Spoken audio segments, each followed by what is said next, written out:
পর্দা নামছে বিপিএলের। আগামী 23 জানুয়ারি ইতি ঘটবে বাংলাদেশের ফ্র্যাঞ্চাইজি ক্রিকেট লিগের দ্বাদশ আসরের। আর পুরো আসরে দুরন্ত খেলা উপহার দিয়ে সবার আগে ফাইনাল নিশ্চিত করেছে চট্টগ্রাম রয়্যালস। আর দলটির হয়ে সংবাদ সম্মেলনে এসে অধিনায়ক শেখ মেহেদী জানান, পুরো আসর জুড়ে যেভাবে খেলেছে তার দল, তেমনটা খেলতে পারলে ফাইনালেও ভালো কিছু সম্ভব। সাথে তিনি এটাও জানিয়েছেন, এই ফ্র্যাঞ্চাইজির দায়িত্বে থাকা সবাই বাংলাদেশ ক্রিকেট বোর্ড বিসিবি এরই মধ্যে খেলোয়াড়দের বোনাসও দিয়েছেন। ফাইনালের আগে গণমাধ্যমের মুখোমুখি হয়ে শেখ মেহেদী বলেন, দেখেন যেমনটা আসলে খেলে এসেছি ওই ধারায় যদি খেলতে পারি আশা করি ভালো কিছু হবে। এদিকে টুর্নামেন্টের আগেই হুট করে এই ফ্র্যাঞ্চাইজিটির মালিকানা ট্রায়াঙ্গেল সার্ভিসেস ছেড়ে দিলে চট্টগ্রামের দায়িত্ব নিয়েছিল বাংলাদেশ ক্রিকেট বোর্ড। তবে অন্যান্য মালিকানাধীন ফ্র্যাঞ্চাইজির মতো ঠিকই খেলোয়াড়দের বোনাস দিয়েছে বিসিবির কর্তারাও।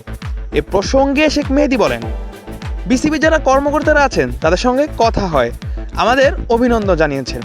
তারা খেলোয়াড়দের সঙ্গে কথা বলে, এরই মধ্যে আমাদের টুকিটাকি বোনাসও দিয়েছে। তাদের দিক থেকে বিসিবি যথেষ্টই চেষ্টা করে যাচ্ছে। এমনকি ফাইনাল জয় করে শিরোপা জিতলেও চট্টগ্রামের খেলোয়াড়দের জন্য বাড়তি পুরস্কারের আশ্বাস দিয়েছে বিসিবি, এমনটাই জানিয়েছেন দলটির অধিনায়ক শেখ মেহেদী। তিনি বলেন, এই ব্যাপারে আমরা অলরেডি কথা বলেছি, আমরা তাদের সঙ্গে আলোচনা করেছি এ প্রসঙ্গে, হয়তোবা তারা এখন এটা নিয়ে চিন্তা করবে।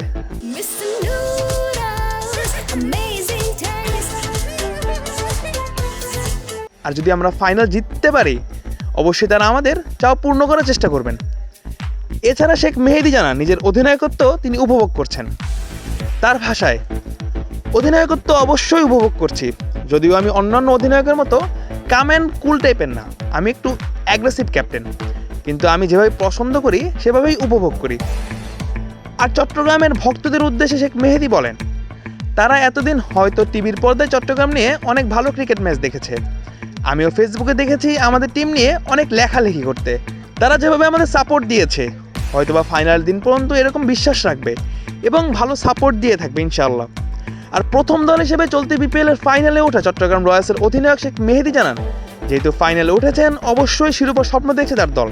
তিনি বলেন, ফাইনালে যেহেতু উঠেছি শিরোপার স্বপ্ন কেন দেখব না, সবাই তা দেখবে। তবে যারা সব বিভাগেই ভালো করবে তারাই দিন শেষে শিরোপা জিতবে। কিন্তু আমার মনে হয় প্রত্যেকটা খেলোয়াড়ই চায় শিরোপা জিততে, সবার ভেতরে সেই ক্ষুধাটা আছে। উল্লেখ্য যে 23 জানুয়ারির ফাইনাল দিয়েই এবারের বিপিএলের পর্দা নামবে, যেখানে শিরোপার লড়াইয়ে চট্টগ্রাম রয়্যালসের মুখোমুখি হবে নাজমুল হোসেন শান্তর Rajshahi Warriors. Mujahidul Islam Zahid, on field.